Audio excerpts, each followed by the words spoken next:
Hello dear students, welcome back to organize knowledge channel. और आज की जो वीडियो है उसमें डिस्कस करेंगे worksheet number 92 for class 9th, subject English है। और ये वर्कशीट आपके लिए 22 फरवरी 2022 के लिए शेड्यूल की गई है। आज की जो वर्कशीट है स्टूडेंट्स, उसमें हम जो पॉम है द स्नेक ट्राइंग, उसका हम रिवीजन करेंगे। और ये जो पॉम है इसके पोइट हैं W.E. रॉस। ठीक है, सो वर्कशीट शुरू करने से पहले प्लीज़ चैनल को सब्सक्राइब कर लीजिए, बेल आइकन को भी प्रेस कर लो ताकि आपको आने वाली वीडियोस की नोटिफिकेशन वो समय से मिल जाए। सो देखिए क्या दिया गया है आज की वर्कशीट में। जो ये पॉम है, ये इसमें क्या बताया गया है, इसका सेंट्रल आइडिया क्या है कि यहाँ पर जो पोएट हैं वो यहाँ पर यह कहने की कोशिश करते हैं कि जितने भी सांप होते हैं वो सारे जहरीले नहीं होते, उनमें से कुछ ही सांप जो है वो डेंजरस होते हैं, इसीलिए सांप को देखते ही मारने की कोशिश नहीं करनी चाहिए। ठीक है, क्योंकि वो भी हमारी तरह ही क्या है, जिंदा रहना चाहता है, तो हमें डर के उसके ऊपर एकदम से हमला नहीं करना चाहिए। तो ये जो है एक मेन सेंट्रल आइडिया है, सेंट्रल थीम है। अब देखिए जो पॉम दी गई है, the snake trying to escape the pursuing stick with sudden curving of thin long body, how beautiful and graceful are his shapes। इसमें क्या कहा गया है कि स्नेक जो है वो परसुइंग स्टिक, परसुइंग का मतलब क्या है, जो उसकी तरफ जो स्टिक आ रही है उसको मारने के लिए, उससे वो बचता हुआ, सडन जो है धीरे एकदम से जो है अपनी उसकी बॉडी में जैसे कर्व बन जाती है ना, तो कर्व बनता हुआ, उसकी बॉडी कैसी है, लॉन्ग बॉडी है, तो वो ऐसे कर्व बनाते हुए बचने की कोशिश जो है वो कर रहा है। अपना जो उसका पतला लंबा शरीर है वो बल खाकर ऐसे चलता है, तो जो है वो ऐसे चल रहा है। And how beautiful and graceful, कितना सुंदर कितना ग्रेसफुल जो है वो इस तरह से लग रहा है। He glides through the water away from the stroke or let him go over the water। यहाँ पे क्या कहा गया है कि वो जब पानी पे फिसलता है, छड़ी से जो स्टिक है उससे बचने के लिए, ठीक है, वो पानी पे ऐसे फिसलता हुआ चला जाता है। ओ लेट हिम गो, अरे उसको जाने दो, उसको मत मारो, ठीक है, पानी में उसको जाने दो। Into the reeds to hide without hurt, कि उसको, जो रीड्स का मतलब यहाँ पे क्या है, रीड्स का मतलब होता है जो झाड़ियाँ हैं, कि उसको जो है जाने दो।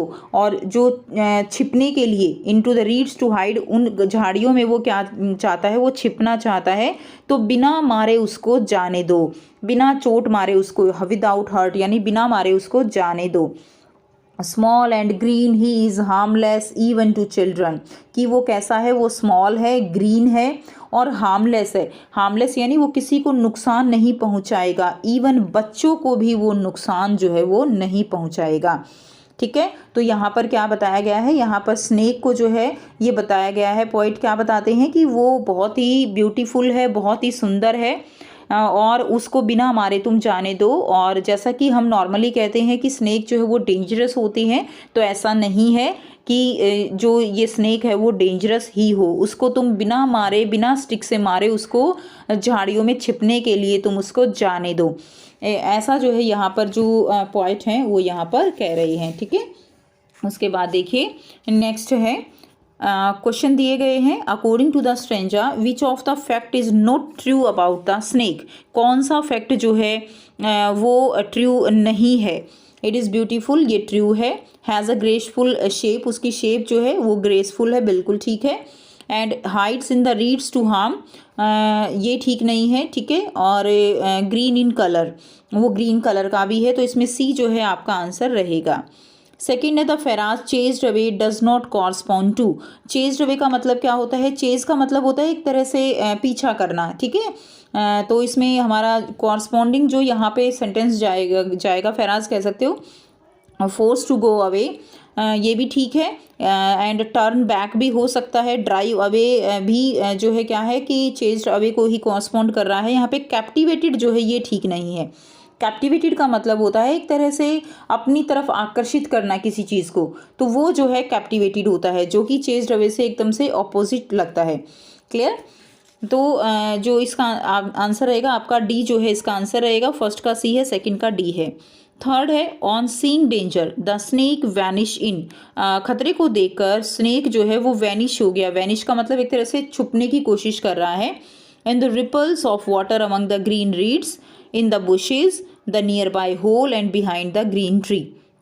ठीक है, तो जो है यहाँ पे आपका आंसर रहेगा इसमें आपका आंसर ए रहेगा। In the ripples of the water among the green reeds, यानी जो वाटर की रिपल्स हैं उनके अंदर जो पानी में झाड़ियाँ उगी हुई हैं उनके अंदर वो अपने आप को छुपाने की कोशिश कर रहा है जब उसको खतरा दिखाई देता है। इसीलिए पोएट कहते हैं कि तुम उसको जाने दो बिना किसी नुकसान पहुँचाए। क्लियर? तो इसका आंसर आपका ए रहेगा। फोर्थ है the poetic device not used in the pome is. कौन सा पोइटिक डिवाइस जो पोम है उसमें यूज़ नहीं किया गया है? Imaginary, personification, alliteration and metaphor. तो देखिए यहाँ पे जो पोइटिक डिवाइस यूज़ नहीं किया गया है वो एलिट्रेशन है। एलिट्रेशन का मतलब क्या होता है? एलिट्रेशन यानी एक जो रिदम है उसको बार बार जो है रिपीट करना, ठीक है, जैसे हिंदी में अनुप्रास अलंकार होता है वो होता है एलिट्रेशन। और ये जो पोम है ये रॉस के द्वारा फ्री वर्स में लिखी गई है, यानी एकदम अलग अलग सेंटेंसेस में लिखी गई है, कोई राइमिंग स्कीम जो है यहाँ पर दिखाई नहीं देती है। तो इसमें एलिट्रेशन जो है यूज़ नहीं किया गया है, ठीक है। बाकी इमेजनरी, पर्सोनिफिकेशन और मेटाफर यहाँ पर प्रॉपर यूज़ किए गए हैं। क्लियर? नेक्स्ट देखिए, एक बार फिर से देख लेते हैं। फर्स्ट का आंसर आपका सी रहेगा, सेकंड का आंसर आपका डी रहेगा, थर्ड का आंसर ए रहेगा एंड फोर्थ का आंसर आपका सी रहेगा। नेक्स्ट देखिए, पार्ट 2 दिया गया है आपको जिसमें आपको 4 क्वेश्चंस दिए गए हैं एंड पार्ट 3 में आपको एक क्वेश्चन दिया गया है। फर्स्ट क्वेश्चन है what is the central idea of the poem. Poem का सेंट्रल आइडिया क्या है? The central idea of the poem the snake trying is that we should not kill other living organism because of fear और wrath. ठीक है, wrath क्या होता है? यानी गुस्सा जो है, यानी डर और गुस्से में हमें जो ऑर्गेनिज्म है, लिविंग ऑर्गेनिज्म, उनको नहीं मारना चाहिए, ऐसा सेंट्रल आइडिया है इस पोएम में।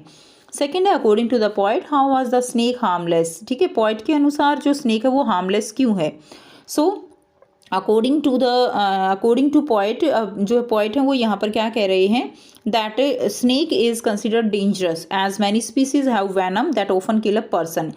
पोएट के अनुसार कि बहुत सारी जो स्पीसीज हैं डेंजरस एज मैनी स्पीसीज, कुछ जो काफ़ी स्पीसीज हैं उनमें वैनम होता है that often kill a person, यानी उनमें जहर होता है जो कि किसी भी पर्सन को मार सकती हैं। But most of the snakes are not poisonous, लेकिन बहुत सारे स्नेक्स जो हैं वो पॉइजनस नहीं होते हैं, यानी कुछ ही स्पीसीज हैं जो कि क्या हैं? पॉइजनस होती हैं। And some of them are quite harmless, और इसलिए जो है उनमें से कुछ जो है वो क्या है? क्वाइट हार्मलेस हैं। ये आंसर आप लिख देंगे। थर्ड है what does the poet mean when he says oh let him go. यहाँ पे पोएट जो है उनका क्या मतलब है जब वो कहते हैं कि उसको जाने दो, oh let him go. The poet wishes that the snake should not be hurt and should be allowed to make its escape and reach its destination safely. यहाँ पे उनका मतलब है कि तुम जो है स्नेक को बिना हर्ट किए उसको अलाउ करो जाने के लिए, बच के जाने के लिए, ताकि वो अपने डेस्टिनेशन पे सेफली पहुँच जाए। ठीक है, इसीलिए कहा गया है ओ लेट हिम। मैं आपको बताऊंगी एक न्यू ऐप के बारे में जो स्टूडेंट्स में काफी जल्दी पॉपुलर होती जा रही है। चाहे कोई क्वेश्चन हो, कोई डाउट हो या कोई कॉन्सेप्ट ना समझ आए, बोर्ड्स हो या जी नीट, पढ़ाई में कोई भी दिक्कत आ रही हो तो उसका सॉल्यूशन है फिलो ऐप।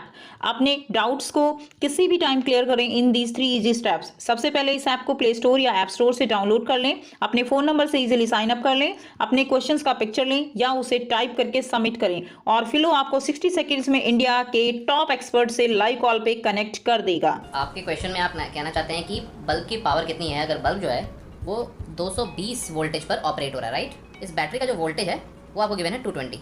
तो ये आपको सिंपल रिलेशन हो गया यहाँ पर। अब अगर कोई आपको और डाउट है तो बताइए। So guys, it's just simple. Have any question? Just ask Philo. You can get 10% off by referral code OKE001.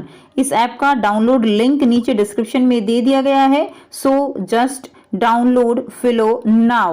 Go. Next question देखिए, how does the poet describe the beauty of the snake. Beauty जो है उसकी कैसे describe करते हैं? The poet describe the shape of the snake as beautiful, graceful, small, green and very harmless snake. ठीक है, तो यहाँ से आप लिख देंगे, ठीक है, कि जो स्नेक है वो ब्यूटीफुल है, ग्रेसफुल है, स्मॉल है, ग्रीन है एंड वेरी हार्मलेस स्नेक है, बिल्कुल हार्मलेस है। तो इस तरह से उसकी ब्यूटी को डिस्क्राइब करते हैं। पार्ट थर्ड है answer the following question in 100 to 120 words. तो 100 to 120 वर्ड्स में आपको लिखना है। First the snake is described as a beautiful and harmless creature. जो स्नेक है वो जो है क्या है? ब्यूटीफुल एंड हार्मलेस क्रिएचर है। What does it reflect about the poet attitude towards snake? Explain in your words. तो जो पोएट का एटीट्यूड है स्नेक की तरफ वो कैसा है, आपको अपने वर्ड्स में एक्सप्लेन करना है। The poet on the contrary has a loving and kind attitude towards the snake. जो पोइट है उनका जो एटीट्यूड है उनका बहुत ही लविंग और काइंड एटीट्यूड है। He does not find it to be ugly और टेरिफाइंग। वो कहते हैं कि ये अगली या टेरिफाइंग नहीं होते हैं। Instead he find beauty and elegance in his body. वो उसकी बॉडी में ब्यूटी और एलिगेंस ढूंढते हैं कि वो कितना मतलब अच्छा लगता है जब वो ऐसे बल खाता चलता है। And display appreciation for the appealing looks of this creature. ठीक है, और अपनी अप्रिसिएशन जो है वो उसकी लुक्स को देते हैं कि ये जो क्रिएचर है ये बहुत ही एलिगेंट है। ठीक है, तो इस तरह से वो एक्सप्लेन कर सकते हैं। आप चाहो तो आपने पहले भी पढ़ा हुआ इसके बारे में, और भी सेंटेंसेस इसमें आप ऐड कर सकते हो। सो ये थी आपकी आज की इंग्लिश की वर्कशीट। आई होप सभी स्टूडेंट्स को क्लियर है। अगर वीडियो अच्छी लगी तो वीडियो को ज़रूर से लाइक कीजिए, शेयर कीजिए और चैनल को भी सब्सक्राइब कीजिए। Thanks for watching. Have a nice day.